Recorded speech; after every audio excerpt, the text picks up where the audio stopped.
This is a Scuf Impact Controller. It's a controller that was released over 5 years ago, but still holds today as one of the most popular controllers in Fortnite. If you've never seen one, the controller does look pretty cool. You can fully customize them to your liking, so I got mine completely blacked out. Then I went in and added every possible feature that was offered to give myself a pretty good advantage in-game. So first of all, you gotta choose your thumbstick height, so I chose a taller right stick to hopefully give me better aim. And while we're on the topic of these thumbsticks, I don't know what the actual material the thumbsticks are, but they are hands down my favorite thumbsticks of any controller. The material is like insanely grippy, which makes it comfortable, and then the added Scuf logos provide some grooves in it to give it even more grip. Then on the next feature, I chose the digital tap option for all of my bumpers and triggers. What this essentially does is make them function like a mouse click. Like if you look at me clicking L2 right now, you can barely even notice it going down. That's called digital tap, and it is an actual game changer. I actually think that Scuf Impact was one of the first controllers to ever integrate that mouse click digital tap button. And I'm very glad they did, because not only can you be faster with your reaction time, but they're also just way more satisfying to click. For the next feature, I chose this built-in rubber grip that runs down the back of the controller, and that's right next to the 4 reprogrammable paddle options that I chose. The reprogrammable option means you get this extra little magnetic piece that comes with it, which you actually like stick to the back of the controller, and then it somehow enters remapping mode, and that's how you actually set the paddles. It's honestly kind of weird and seems a little overcomplicated, but I guess it does work. It's pretty unique, and I guess it's a little cool. So in total, for this controller and for all these features, I paid just under $240. It's definitely a pretty expensive controller, but let's just take a look at some of the players that use it. And just really quick, I'm on the grind for 100,000 subscribers, so if you could click that subscribe button, it is so greatly appreciated. And of course, use code Carter2K in the Fortnite item shop to show a little extra support. First on the list is one of the most famous controller players, Scuf. He's played on a Scuf Impact for years, and just through playing Fortnite on it, he's earned about $90,000 through actual Fortnite tournaments, and then an additional $70,000 from no-build Fortnite tournaments hosted by Twitch rivals. On top of all that, he's also ranked to be the 92nd best player in NAEs. And that's just Scuf. The next player that uses this controller is Letshi. He's in EU, but he's actually ranked to be the 53rd best player over there. And through playing Fortnite on controller, he's won $126,000, which is insane. But I will note that he actually used to use an Astro C40, but I think once that broke, he finally switched over to the Impact. We got Nutify with $160,000 earned, with $92,000 of that coming from console, and then the rest coming from PC, all while playing on the Scuf Impact. Colazo has $30,000 earned while playing on the Scuf Impact. Whofishy uses the Scuf Impact, has $105,000 earned, and he's the 70th best player on NAEs. And we'll round it off with Bully, who has $61,000 earned on the Scuf Impact, and he's ranked as the 95th best player on NAEs. There's actually likely a lot more than what I just named, but I kind of feel like at this point you guys get it. A lot of really good controller players use the Scuf Impact. I'd be confident saying that of the pro controller players that use paddles, 75% of them are using the Scuf Impact. As a percentage of all controller players, I've seen that around 30% of all of them use the Scuf Impact, and that's really only because so many pro controller players just play claw on a standard console controller.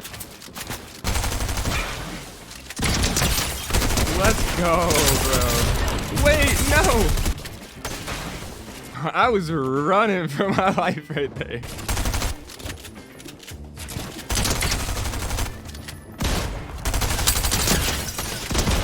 Let's go. Playing on a new controller is never not scary. You always mess up a little bit.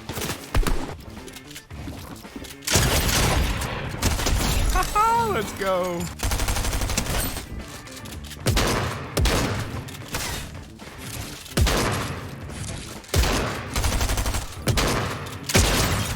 No way, bro. I thought he had a double shotgun. I didn't know he had an auto. If you guys haven't noticed by now, this is not like a normal controller layout. The shape is completely different. I don't think there's actually another controller even like it even now, 5 years later. It's almost like they took the best parts of an Xbox One controller and mixed it with the best parts of the PS4 controller. So like you have the PS4 button layout where it's the 2 sticks next to each other with the buttons off to the sides. But then you kind of have like the bulkiness of the Xbox controller, which a lot of people like. I definitely would say I'm one of those people that likes it. It just kind of like fills your hands more, and I would say that makes it a little more comfortable to hold. I don't know, there's just some ergonomics about it that I like.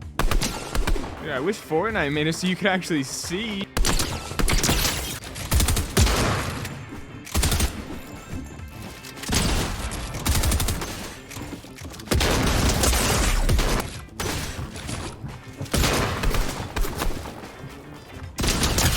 Bro, just give me some mats or someone to fight, please. There's literally like 4 people here.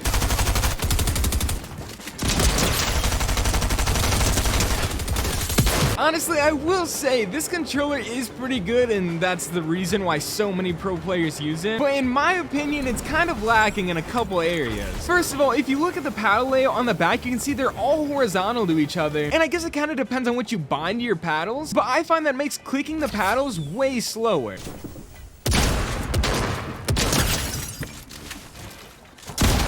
Let's go. Basically, on other paddle layouts, you can have your ring fingers and your index fingers on their own designated paddles.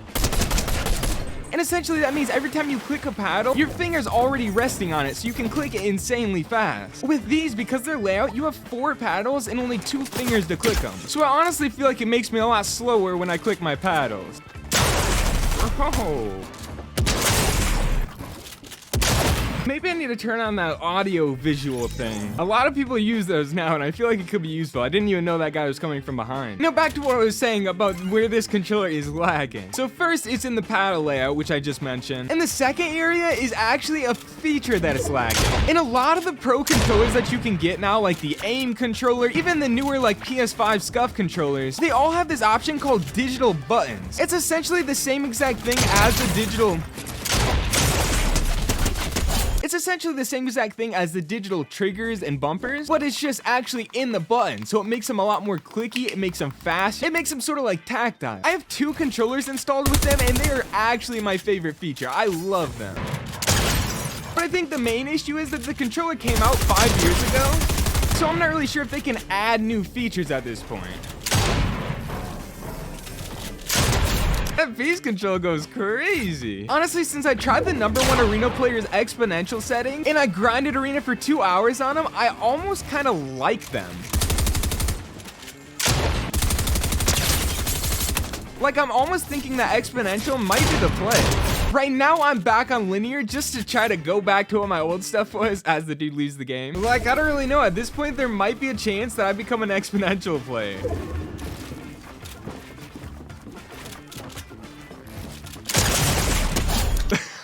Bro, come on. I would honestly say that overall, at this point, it might be the best, like, ready-to-buy, made custom PS4 controller. The thing is, if you're willing to do mods yourself, then you can... Bro, this guy's kind of nuts. And he dies to a fall. It's so typical. What I kind of mean is this is almost like the best pre-built controller. I honestly still think that you can make a better controller by yourself on your standard PS4 controller for basically less than half the cost. Anyway, thank you guys so much for watching. Remember to subscribe. Use code Carter2K in the Fortnite item shops. Greatly appreciated. And I hope to catch you in a future video.